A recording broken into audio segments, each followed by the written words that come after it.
Good morning friends और welcome to the prelims booster session. आज का पहला टॉपिक है सेंसस इन इंडिया। टॉपिक आपके गवर्नेंस के लिए इंपॉर्टेंट है। यूनियन गवर्नमेंट ने अभी तक डिसाइड नहीं किया है कि नेक्स्ट सेंसस कब होगा, बट कहा जा रहा है कि शायद इस बार कास्ट इन्यूमरेशन भी जो है वो गवर्नमेंट कर सकती है। तो अगर हम देखें तो सेंसस जो है वो पॉपुलेशन सेंसस जो होता है वो बेसिक स्टैटिस्टिक्स होते हैं हमारे कंट्री में human resources, demography, culture, economic structure के ऊपर लोकल, रीजनल और नेशनल लेवल पर। 1872 में ब्रिटिश टाइम पर ये पहली बार कंडक्ट किया गया था, बट ऐसा नहीं है कि इसको सिंक्रोनसली कंडक्ट किया जाता था कि हमेशा हर 10 साल बाद कंडक्ट होगा ही होगा। बट हाँ, 1931 के बाद से जो है ये हर 10 साल बाद कंडक्ट किया गया। तो ऑफिस ऑफ रजिस्ट्रार जनरल और सेंसस कमिश्नर ऑफ इंडिया की रिस्पॉन्सिबिलिटी होती है कि हर 10 साल में ये सेंसस किया जाता है। इस बार जो ये सेंसस है वो कोविड की वजह से जो है वो डिले हो गया है, और पॉपुलेशन सेंसस जो है वो यूनियन लिस्ट में आता है, सेंसस एक्ट के अंदर इसको गवर्न किया जाता है। तो सेंसस की जो ऑपरेशंस है इंडिया में वो दो फेजेस में किए जाते हैं। पहला होता है हाउस लिस्टिंग या हाउसिंग सेंसस, उसके बाद किया जाता है पॉपुलेशन एनुमरेशन सेंसस। ठीक है। तो जो अपकमिंग सेंसस है वो 16 सेंसस होगा और 8th होगा आफ्टर इंडिपेंडेंस। और हिस्ट्री ऑफ इंडियन सेंसस में अगर हम देखें तो पहली बार सेंसस का जो डेटा होगा वो डिजिटली मोबाइल ऐप के थ्रू कंडक्ट किया जाएगा। कास्ट सेंसस जो है उसका मीनिंग क्या होता है कि बेसिकली हम कास्ट वाइज टैबुलेशन कर रहे हैं सेंसस डेटा में, लोगों की कास्ट भी हम उसमें लिख रहे हैं। तो कास्ट जो है वो पहली बार ब्रिटिश इंडिया ने 1881 से लेकर 1931 के बीच में एन्यूमरेट की थी। 1951 का जो सेंसस था उसमें कास्ट एन्यूमरेशन जो है वो एक्सक्लूड कर दी गई, एक्सेप्ट फॉर एससी और एसटीज़, जो कि बाद में काउंट किए गए। ठीक है। 1961 में गवर्नमेंट ऑफ इंडिया ने स्टेट्स को कहा कि वो अपने सर्वे भी कर सकते हैं स्टेट स्पेसिफिक ओबीसी लिस्ट बनाने के लिए। और सेंसस जबकि एक यूनियन सब्जेक्ट है, लेकिन कलेक्शन ऑफ स्टैटिस्टिक्स एक्ट के अंदर स्टेट्स और local bodies necessary data conduct जो है गैदर कर सकते हैं, जैसे कि कर्नाटका और बिहार ने अभी रिसेंटली किया है। तो नीड क्या है कास्ट सेंसस की? क्योंकि एक्चुअली जो अभी डेटा है वो 1931 का डेटा है कास्ट सेंसस का, और उसके बेसिस पर हम अपनी करंट वेलफेयर पॉलिसी फॉर्मुलेशन नहीं कर सकते हैं। तो हमें एक अपडेटेड डेटा की ज़रूरत है ताकि एक्यूरेट पॉलिसी मेकिंग हो सके। इवन सुप्रीम कोर्ट ने भी इंदिरा साहनी जजमेंट में कहा था कि रेगुलर डेटा कलेक्शन होनी चाहिए कास्ट पर, ताकि सोशल प्रोग्राम्स उस पर सही से हम बना सकें और एजुकेशनल और इकोनॉमिक डिस्पैरिटीज़ को जो है वो कम किया जा सके। तो आर्गुमेंट्स क्या हैं कास्ट सेंसस के अगेंस्ट? तो कहा जा रहा है कि अगर हम जो है कास्ट सेंसस डेटा इकट्ठा करेंगे तो उससे जो एग्जिस्टिंग प्रेजुडिसेस है या फिर कास्ट बेस्ड डिस्क्रिमिनेशन वो और ज़्यादा बढ़ जाएगी, कम नहीं होगी। ओपोनेंट्स का ये भी कहना है कि जो है इससे रिजर्वेशन ज़्यादा करने की डिमांड की जाएगी। पॉलिटिकल पार्टीज़ जो है वो कास्ट सेंसस का डेटा इस्तेमाल करते हुए वोट बैंक जो है वो की राजनीति करेंगे। ठीक है। कास्ट सेंसस जो है वो जो एक्चुअल इश्यूज़ हैं उससे फिर मुद्दे को भटका कर जो है वो कास्ट के ऊपर ही जो है पूरी पॉलिटिक्स को कर देगा कंट्री में। ठीक है। नेक्स्ट हम टॉपिक देखते हैं जॉब डेटा इन इंडिया। टॉपिक आपके इकोनॉमी के लिए इंपॉर्टेंट है।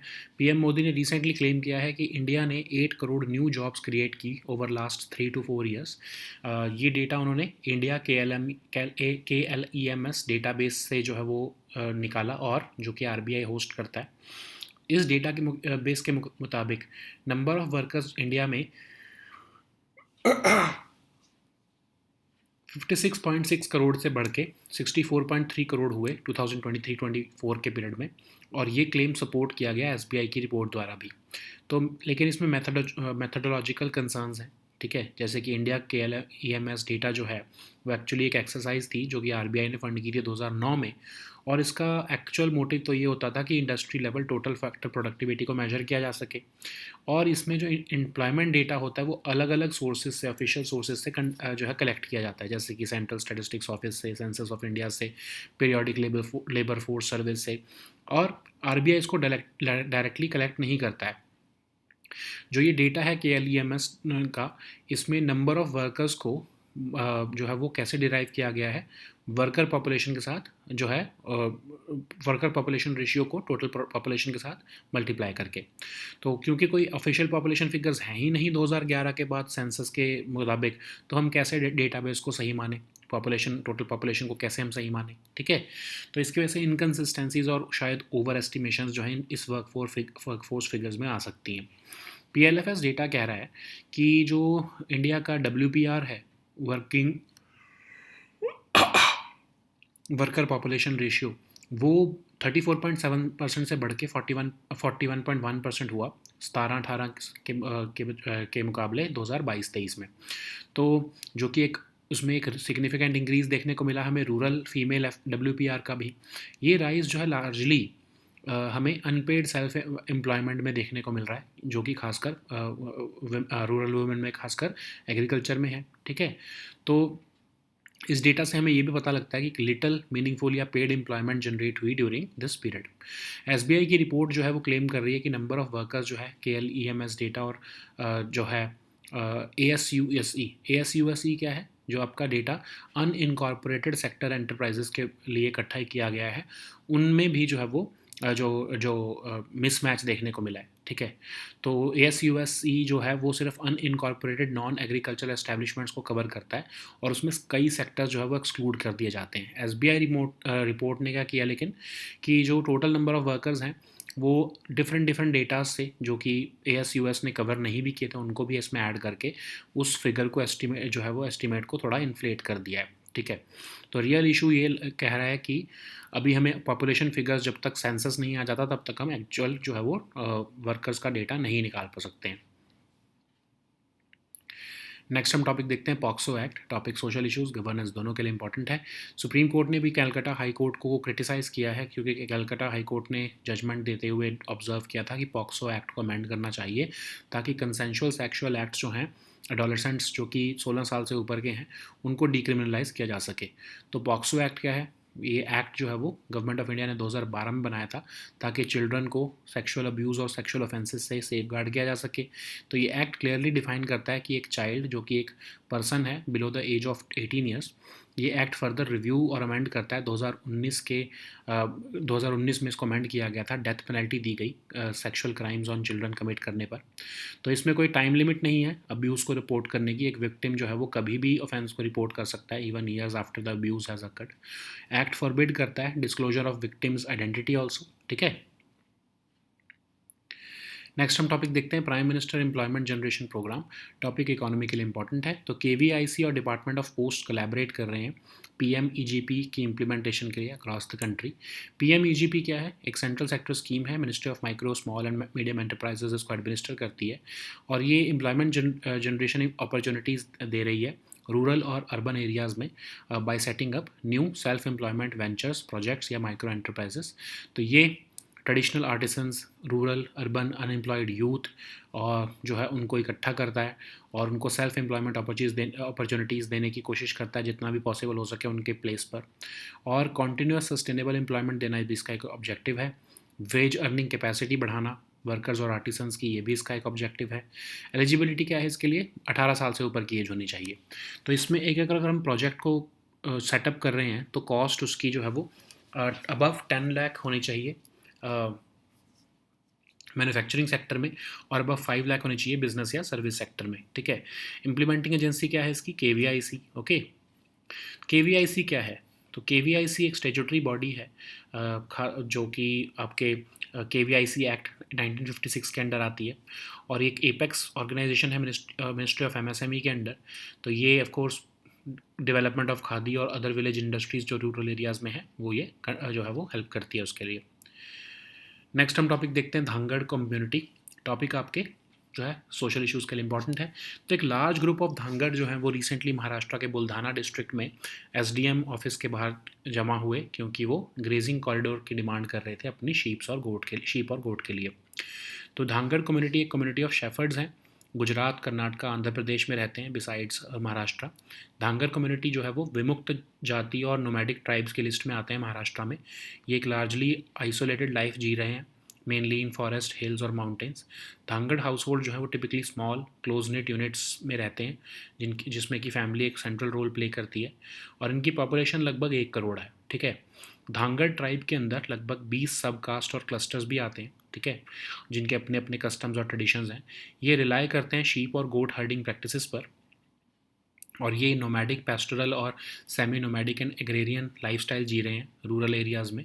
और बाजरा हार्वेस्टिंग सीज़न अक्टूबर में जब ख़त्म हो जाता है तो धांगड़ जो है वो अपनी एनुअल माइग्रेशन शुरू करते हैं ग्रीनर पैस्चर्स के लिए, अपने कैटल के लिए। तो ये अपने एंसेस्टर्स को वर्शिप करते हैं। ठीक है, नेक्स्ट हम टॉपिक देखते हैं जीनोम एडिटिंग टूल। ये एक न्यू टूल आया है सामने, ISDRA 2TNPB, इसको ISDRA ही बोलेंगे हम, इतना लंबा नाम लेने की बजाय। तो ये साइंस एंड टेक का के लिए टॉपिक इंपॉर्टेंट है। तो एक रीसेंट ब्रेक थ्रू हुआ है प्लांट जीनोम एडिटिंग में, जिसमें कि जो कि एक कोलैबोरेटिव एफर्ट है ICAR और पेंसिल्वेनिया स्टेट यूनिवर्सिटी का। तो जीनोम एडिटिंग क्या होता है? ये एक पावरफुल टूल होता है जिसके थ्रू आप डीएनए में आप कुछ चेंजेस कर सकते हो लिविंग ऑर्गेनिजम्स के। तो इससे क्या होगा कि जब आप डीएनए में कुछ चेंजेस करोगे तो क्रॉप यील्ड बढ़ा सकते हो, पेस्ट और डिसीज़ के रेजिस्टेंस को इम्प्रूव कर सकते हो, डिज़ायरेबल ट्रेट्स भी अगर आप लाना चाहो जैसे ड्रॉट टॉलरेंस तो वो भी ला सकते हो। तो क्रिस्पर टेक्नोलॉजी जो होती है उसमें जनरली दो तरह के प्रोटीन्स यूज़ होते हैं, CS9 और CS12, और ये हमको हेल्प करते हैं कि डीएनए को स्पेसिफिक लोकेशंस पे कट किया जा सके। लेकिन इनमें मेजर लिमिटेशन ये है कि इनका जो प्रोटीन का साइज़ है वो काफ़ी बड़ा होता है एज़ कम्पेयर टू डीएनए, तो उससे हम प्लांट सेल्स को हम अकोमोडेट नहीं कर पाते हैं। तो इसलिए एक ज़रूरत थी कि एक smaller more efficient genome editing tool हमें मिले, वो हमें अब मिल गया ISDRA। और ये सिग्निफिकेंटली स्मॉलर है CS9 और CS12 से। इसकी साइज़ एडवांटेज है ऑफ कोर्स, साइज़, और ये 33.58% ज़्यादा इसकी एफिशिएंसी है एडिटिंग करने की एवरेज प्लांट जीनोम्स को। और ये मोनोकॉट और डाइकॉट दोनों तरह के प्लांट्स को एडिटिंग करने में हमें हेल्प कर सकता है, ठीक है। ये ज़्यादा ड्रॉट रेजिस्टेंट या फिर पेस्ट रेजिस्टेंट वैरायटीज़ बनाने में हमें हेल्प कर सकता है, ओके। और शॉर्टर राइस क्रॉप्स भी हमारे लिए क्रिएट कर सकता है। नेक्स्ट हम टॉपिक देखते हैं atomic clocks. Science and tech के लिए टॉपिक इंपॉर्टेंट है। रिसेंटली एक इंटरनेशनल एस्ट्रोनॉमिकल ग्रुप ने कहा है कि लूनर टाइम स्टैंडर्ड जो है वो एक बनाना चाहिए ताकि हम फ्यूचर मिशंस में उसका यूज़ कर सकें, ताकि जो डिस्क्रिपेंसीज होती हैं मून पर टाइम की, उसकी यूनिक ग्रेविटेशनल इफेक्ट्स की वजह से उसको कम किया जा सके या फिर उसको ख़त्म किया जा सके। तो एटॉमिक क्लॉक्स क्या होती हैं? एटॉमिक क्लॉक्स जो है वो बहुत ही प्रिसाइज टाइम कीपिंग डिवाइसेज होते हैं। इतनी जो प्रिसाइज टाइम कीपिंग होती है वो हमें GPS सिस्टम्स, टेलीकम्युनिकेशन या साइंटिफिक रिसर्च के लिए चाहिए होता है। ये क्लॉक्स जो है वो मेजर करती हैं टाइम को, फ्रीक्वेंसीज को एटम्स का यूज़ करते हुए। उनमें से एक सबसे फेमस जो है वो है सीजियम 133। बेसिकली एक सेकेंड के अंदर सीजियम 133 91 करोड़ 919 करोड़ 26,31,770 टाइम्स जो है वो वाइब्रेट करता है, ठीक है। Just imagine this. तो एटॉमिक वाइब्रेशंस की जो है हम की इसकी स्टेबिलिटी और एक्यूरेसी ऑफ एटॉमिक वाइब्रेशन से हमें एटॉमिक क्लॉक का जो है वो टाइम को मेजर करने में सबसे रिलायबल हमें टाइम मेजर कर पाते हैं। एटॉमिक क्लॉक जो है वो ऑपरेट करती है using a type of atom known as caesium atom. तो हम माइक्रोवेव सिग्नल को इंट्रोड्यूस करके इस कैविटी में सीजियम एटम्स को वाइब्रेट करते हैं और उसके बेसिस पर हम जो है वो टाइम को मेजर करते हैं।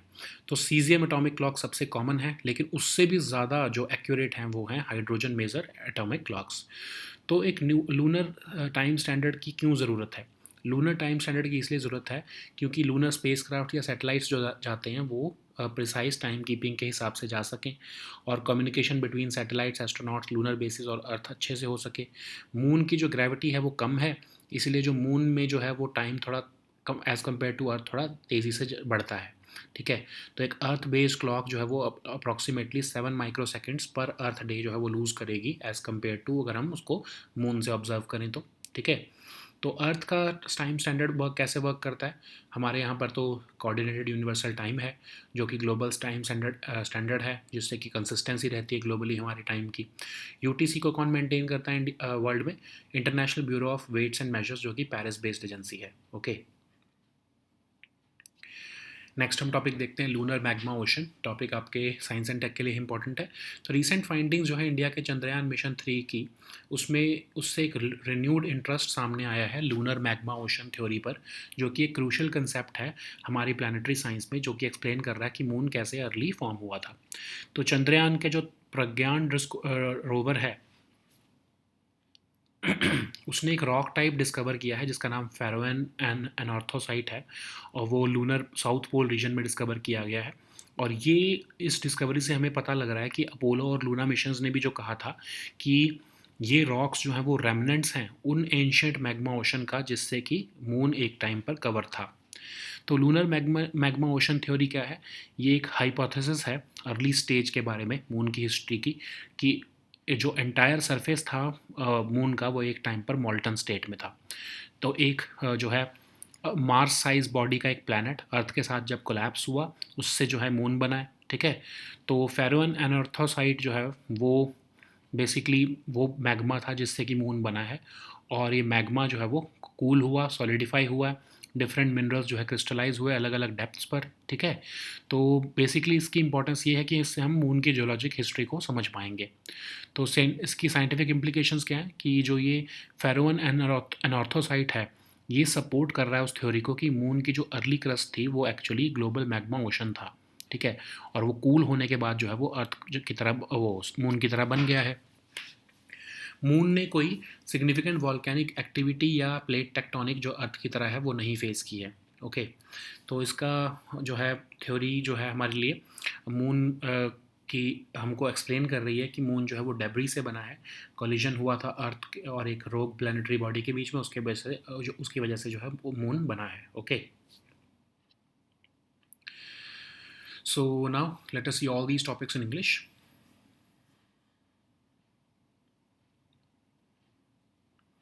So the first topic is census in India. This topic is important for your governance section. So union government has not yet decided on conducting the next census, but it is being discussed about but the possibility of including a caste enumeration is being discussed in the government about the census of India.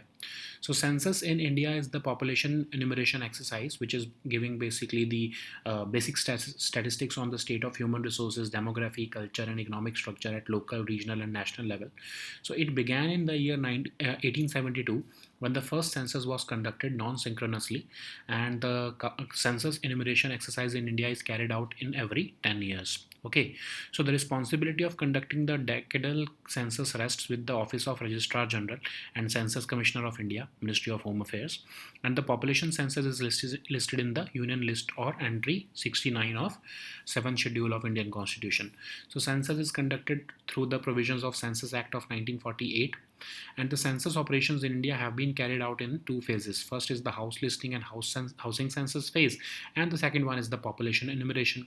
The population enumeration follows the housing census within a gap of 6 to 8 months. And what are the features of upcoming census? So of course the upcoming census will be the 16th in the series and 8th after the independence, and in the history of Indian census this will be the first time the census data will be collected digitally, that is on the mobile app in the ensuing census. And caste census will there are certain talks that caste census will also be conducted with this particular exercise. So caste census would mean inclusion of caste-wise tabulation of India's population in the census exercise. So caste was enumerated for the first time in British India by the British India between 1881 and 1931. Post-independence, 1951 census excluded caste enumeration except for the SC/STs, who continue to be counted. In 1961, Government of India recommended states that they can conduct their own surveys for state-specific OBC lists. Though census is a union subject, the Collection of Statistics Act allows the states and local bodies to gather their necessary data, like seen in Karnataka and Bihar cases recently. Okay, so what is the need of caste census? So as of now we are relying on the 1931 estimations, and still we are making the policies with respect to castes regarding that data, using that data. So a new caste census would provide us with updated data for more accurate policy making. Even the Supreme Court Indira Sani decision mandated regular data collection with respect to prevent so as to prevent privileged castes from exploiting quota benefits. This would also enable more precise social programs and address the imbalance in job and education opportunities among castes. It will also provide reliable data on educational and economic disparities. Okay, so what are the arguments against caste census? Of course, this documenting this caste data would deepen existing prejudices, and it would increase the caste-based discrimination. In fact, political parties would rather start exploiting the caste census data to mobilize vote banks and demand for increased reservations. Analysts are also arguing that caste census would actually detract the Indian politics from more pressing issues like poverty, education, healthcare, economy, and it would shift the debate back to regressive state. Okay. So the next topic is job data in India. This topic is important for your economy section. PM Modi recently claimed that India created 8 crore new jobs over the last 3 to 4 years based on the data from India KLEMS database hosted by RBI. So according to this database, number of workers in India rose from 56.6 crore in 2022 2021 to 64.3 crore in 2023-2024 period. Okay, so this claim was supported by a report from SBI, and experts and analysts have also raised concerns about the methodology used to arrive at these employment figures. So, India KLMS project, which started as an academic exercise, was funded by RBI in 2009, and it was aimed at measuring industry level total factor productivity. Okay, the employment data in India KLEMS is derived from various official sources like the Central Statistics Office, Census of India, the periodic labor force surveys, and not directly collected by the RBI. Okay, so India KLEMS database calculates the number of workers by just multiplying the worker population ratio with the total population. But as we all know, uh, until now, the census has not been done, so we are still relying on the 2011 data. So this has led to inconsistencies and possible overestimations in the workforce figures. So according to PLFS data, India's WPR rose from 34.7% in 2017 to 41.1% in 2022, which is a significant increase in the rural female WPR. So, however, this rise was largely due to an increase in unpaid self-employment, particularly in agriculture for the rural women. This data also suggests that there was little meaningful and paid employment generated during this period. Okay, so SBI reports claim that the number of workers in India KLEMS and ASUSC 2022-2023 match has also been questioned. ASUS only covers the unincorporated non-agricultural establishment, and it explicitly excludes certain sectors. But SPI report has estimated the total number of workers by adding data from other sectors as well. Okay, so this has led to an inflated estimate of 56.8 crore workers. So of course the real issue lies in accurate population figures, which can be only derived through the census. So the next topic is POXO Act. This topic is important for your social issues and your governance section. So Supreme Court has criticized the Calcutta High Court for observing in a judgment that POXO Act needs to be amended so as to decriminalize consensual sexual acts involving adolescents above 16 years. So POXO Act was enacted by government to safeguard children from sexual abuse and sexual offences. This act clearly defines a child as any person below the age of 18 years.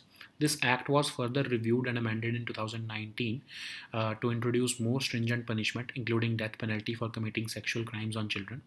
So the POXO Act has key provisions which include that a victim may report an offence at any time, even years after the abuse has occurred.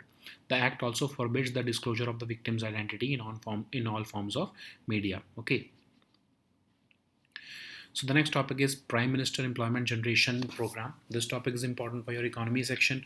So KVIC and Department of Posts have collaborated to boost Prime Minister Employment Generation Program implementation across the country.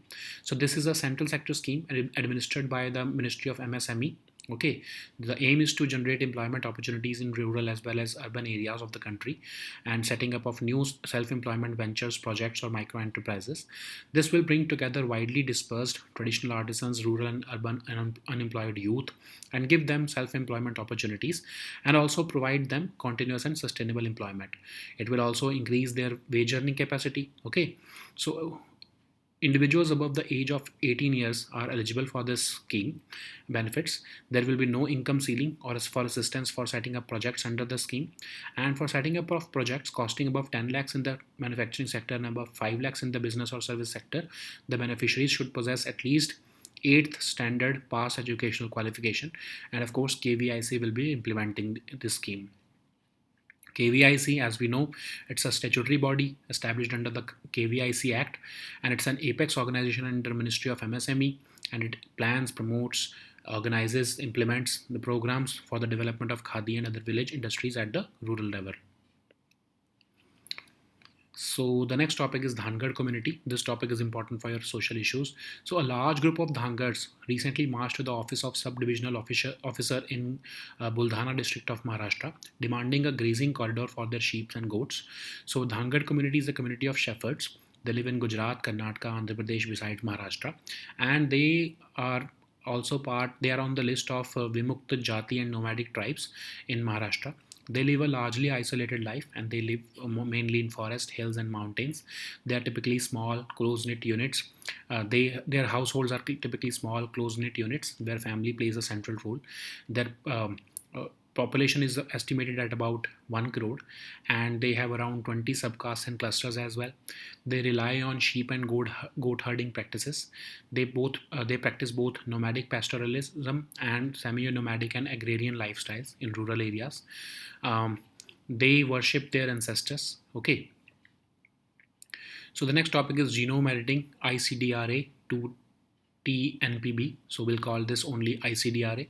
So a recent breakthrough, this topic is important for your science and tech section. So a recent breakthrough in plant genome editing comes from a collaborative effort between ICAR and Pennsylvania State University. So genome editing, as we know, is a powerful tool to make precise changes to the DNA sequence of living organisms so as to enhance crop yields, improve resistance to pests and diseases, introduce desirable traits like drought tolerance. Okay, so CRISPR technology particularly uses proteins like Cas9 and Cas12, and these proteins work by cutting DNA at specific locations. But there is a major limitation because the size of these proteins is often too large to be efficiently accommodated by plant cells. So there was a need for a smaller and more efficient genome editing tool, and there comes the ICDRA. Okay, so this is significantly smaller than traditional CRISPR associated proteins like Cas9 and Cas12. So this ICDRA is less than half the size of Cas9 and Cas12.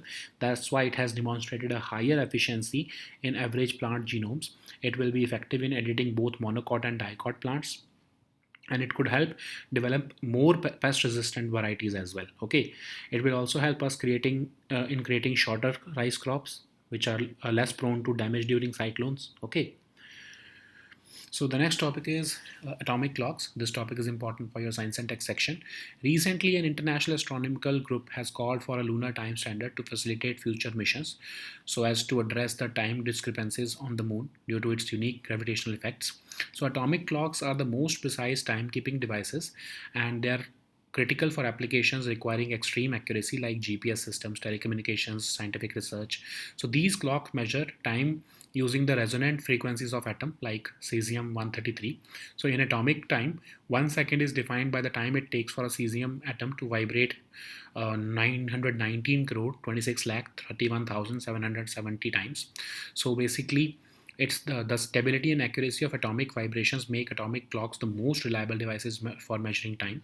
So atomic clocks operate using the type of an atom known as cesium atom, and microwave signal is introduced into this cavity, and this causes the cesium atoms to vibrate, and based upon that, time is measured. Okay, so there are two types of atomic clocks. First one is the cesium atomic clock, the most common type, but the most accurate type is the hydrogen maser atomic clocks. So you have to remember this fact for your prelims exam. So why is there a need for lunar time standard? Because a lunar time standard is required for precise timekeeping for lunar spacecraft and satellites. It would also synchronize communication between satellites, astronauts, lunar bases, and Earth. So due to the moon's lower gravity, the time on moon ticks slightly faster compared to Earth. So if we can take an example, then an Earth-based clock would lose approximately 7 microseconds per Earth day when observed from the moon. So how Earth's time standard works? So the timekeeping system on Earth is based on coordinated universal time, and it's a global time standard in ensuring consistency. And UTC is maintained by the International Bureau of Weights and Measures in Paris, that is in France. Okay. So the next topic is lunar magma ocean. This topic is again important for your science and tech section. So recent findings from India's Chandrayaan-3 mission have sparked renewed interest in the lunar magma ocean theory, which is a crucial concept to explain the early formation of moon. So Chandrayaan-3's Pragyan rover identified a rock type known as Ferron and an orthosite, which was founded in lunar southern pole region. So this discovery is significant because it aligns with the earlier observations which were made by Apollo and Luna missions, confirming the theory that these rocks are remnants of an ancient magma ocean which once discovered the moon. So lunar magma ocean is a hypothesized early stage in the moon's history when its surface was entirely molten. So the ocean of magma is believed to have formed following a catastrophic impact between the early Earth and a Mars-sized body which collided with Earth. Okay, so as the magma began to cool and solidify, different minerals crystallized at various depths. So this lunar magma theory also helps scientists to decipher the moon's geologic history. So the presence of this pheron anorthosite supports this theory that moon's early crust was actually formed from a global magma ocean, and this discovery also suggests that moon has not experienced any significant volcanic activity or plate tectonics unlike Earth. Okay, so this theory would help us to ensure that or this theory would help us understand that how moon was formed from the debris following a collision between early Earth and a rock planetary body. Okay, so these were our topics for today. Please also download the weekly current affairs compilation from our Telegram group today. We'll meet next time with new topics. Until then, goodbye and take care.